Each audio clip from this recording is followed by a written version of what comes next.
welcome to another fresh edition of Poly Playbook. I'm Connor McCarthy. Poly Playbook starts now. We'd like to begin tonight's show with a tribute to Cal Poly alum Thomas Klein. Klein won one of two Cal Poly Division I wrestling championships, and he passed away at the age of 70 last week in Oceanside, California.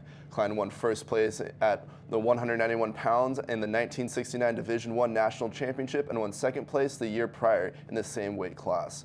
Klein is survived by his wife, Velma, and his 6 children, Christina, Matt, Andrew, Kelly, Nick, and Crystal. Now to Cal Poly sports. The 77th annual Cal Poly Royal Rodeo took place this weekend at Spano Stadium. Reporter Joe Schutz has more. Hi, I'm Joe Schutz and I'm here at Spano Stadium. You may not recognize it because it's hosting the 77th Poly Royal Rodeo right now. Behind me is the main stage where right now they're competing in calf roping. Watch the fast hands of this cowboy right here. Come on, Hunter. Yeah!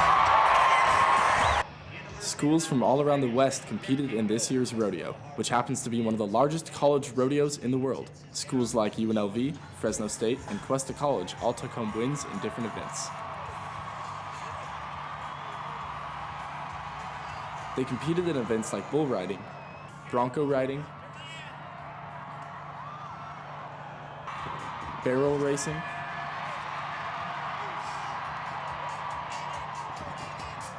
and calf wrangling.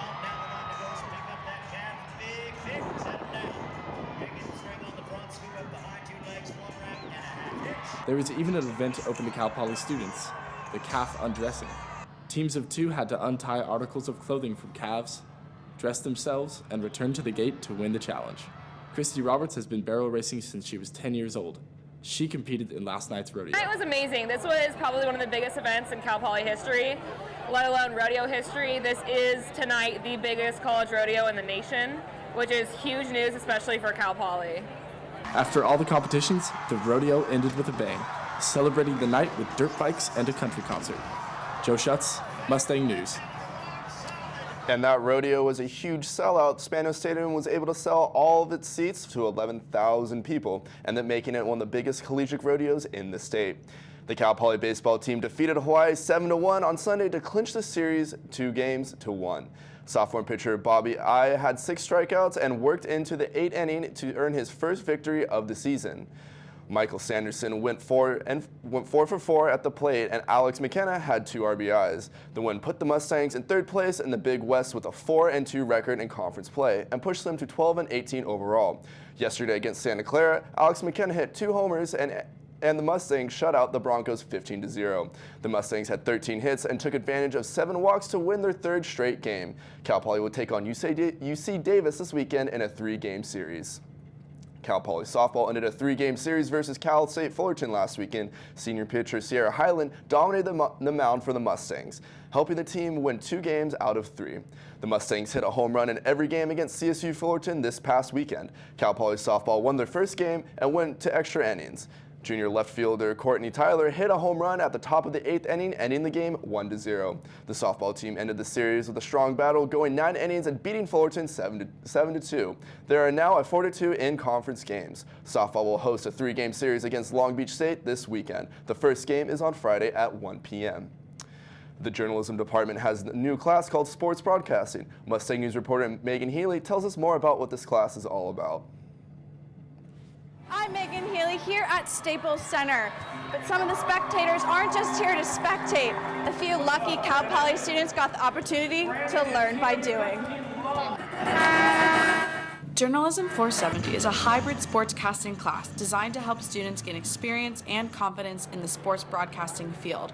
Not a journalism major? No problem. 3rd-year Dallas Long says the new class interested him, even though he's not pursuing a journalism degree. When I saw the email, I almost jumped out of my seat. I did have my hesitations about going into the class because I've never done any broadcasting in my life, but since this class might not be offered later, I was like, I'll just go with it. During the first week of the quarter, students got a behind-the-scenes look at a Lakers game in Los Angeles. With their custom media passes, they toured the media room and press box and spoke to professional broadcasters. The professor, Mark Willard, a Cal Poly graduate himself, was asked by the journalism department to construct the class. He commutes from LA every Tuesday to meet at Cal Poly. When he's not broadcasting for Fox News Sports Radio, Willard can be seen passing on his knowledge to his new students. It's not an easy industry to break into, and I remember that. Whenever you have the opportunity to give back,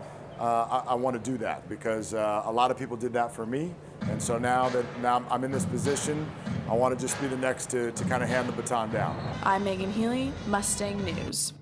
And like you heard in Megan's report, this class is open to all majors, and if this class is held around in the fall, the class will be focusing on football. And Cal Poly football opens its 2017 spring camp on Saturday morning. Football is coming off a top 5 finish in the Big Sky Conference. Cal Poly finished number 21 and number 24 in the polls last season and had the number 1 rushing average for a 4th straight season. The Mustangs returned 13 starters on offense and defense and 23 players who were redshirt last season. Well, that's all we have for Poly Playbook Sports' action this week. You can follow us on Snapchat, Twitter, and Facebook, or you can log on to mustangnews.net for continuous Cal Poly sports coverage. I'm Connor McCarthy. Have a great week.